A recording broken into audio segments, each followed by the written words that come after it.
Hi folks, it's Andy Baryer, Handy Andy from handyandymedia.com.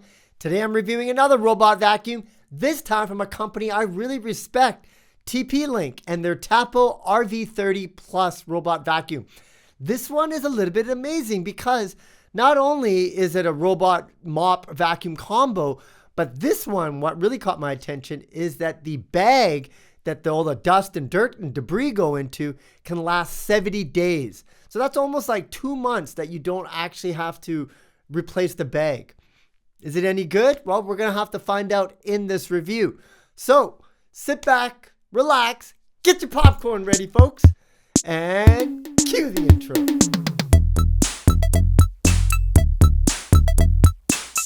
Let's start with the unboxing of the TP-Link RV30 Plus. If you haven't seen the unboxing video, make sure you check it out. But it comes with the user manual, an extra dustbin. It also has, of course, the RV30 Plus itself. And then you have the base station, the charging station where the dustbin goes inside. You also have some cleaning tools, an extra filter, and an additional brush for the unit. It also comes with 2 washable mats that go in the back if you want to use the mopping function. We'll talk about that in a bit. But the next step is setting it up in the Tapo app. And so you have to go in there, find the device, just follow the instructions. It tells you how to get it into setup mode on the Tapo RV30 Plus itself.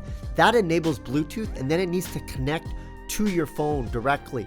From there, it will then make the connection to Wi-Fi. You can then name the location, you can name your robot, and then the firmware update will happen after that. And that's really good that they do that in the install. Make sure you get the latest firmware straight out of the box and with the app.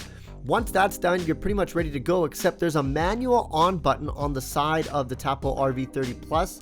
And then you just basically have to charge the unit, and then it's going to go and scan your room to create that map inside the app.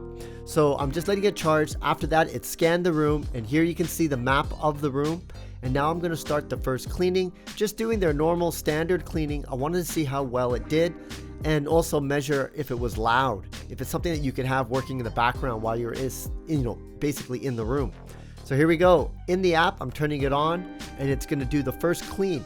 Now, this is my Airbnb suite. It's actually quite messy, and I left it that way because I wanted to see how good of a job. Maybe this could take over and become my floor cleaner inside of the suite. And so, like I said, it is super messy, and I can watch the actual unit in the app and see what the kind of pattern it's doing. I thought that was really cool. So if you're remote, you can check it out. Now, as I mentioned, it's messy. Look, this carpet is dirty. And this thing, I want to see if this robot vacuum is going to be able to get in there, because that carpet is actually quite tricky, even with the manual, vacuum. Another thing I wanted to check was what's going on over here.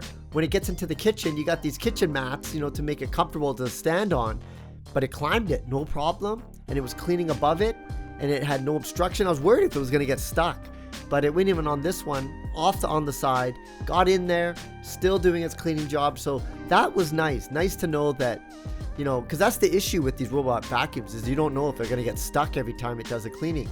Now it's leaving the kitchen and it's going to the bathroom, and this is where it's going to get really interesting, because I have a transition strip there, and it's kind of sitting up high.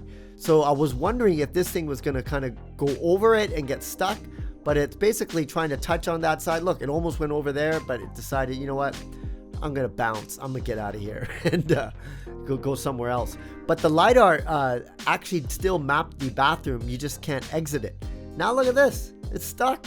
I'm like, what's going on over here? So I push it, and that door stop, that's where it got stuck. So this thing is still prone to errors, and you need to make sure you check your room that you have anything like that you think would obstruct it. So here it is, emptying the dustbin. You can hear it. It does talk to you.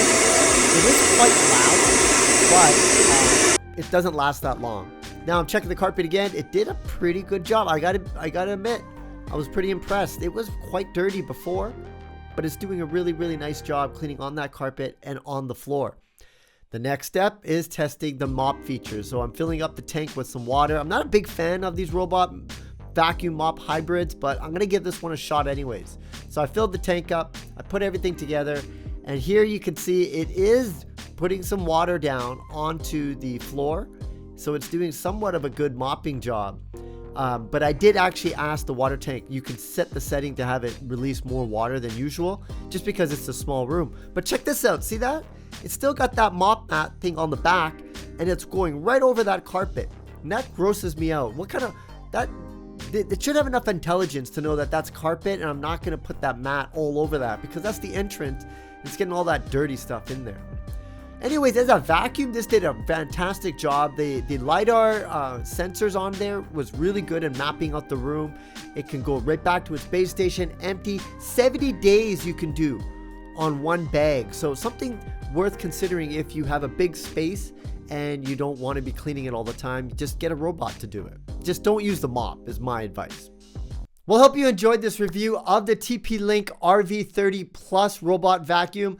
Like I said, not really a fan of mops in these robot vacuums. I just think it just does a bad job. It just kind of gets it wet.